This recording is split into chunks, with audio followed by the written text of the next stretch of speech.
I'm Hazel. I actually work in B2B sales. I usually write cold emailing, calling my clients, and then preparing proposal, and I also do client follow-ups. At first, I was quite skeptical because I thought AI is just like a thing, like everyone is talking about, and it might not be something that might fit into my work.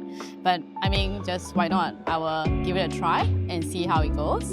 In the end, I will learn something new, right? Actually, it's an eye-opener because at first I was skeptical because AI is a thing, right? Then now like, oh, okay, but now AI actually make things way more efficient. My day-to-day activities, right? I've been writing proposal, I have to like think of it and stuff like that. But with AI, I can just prompt a command and make it more precise. Then it will craft out very personalized proposal, write an email depending on how I want to craft it, depending on my client needs and stuff like that. Yeah, it actually make my life way more easier. And instead of me like thinking and brainstorming ideas and take so much time, I can just write a proposal, a very personalized one within a short frame of time.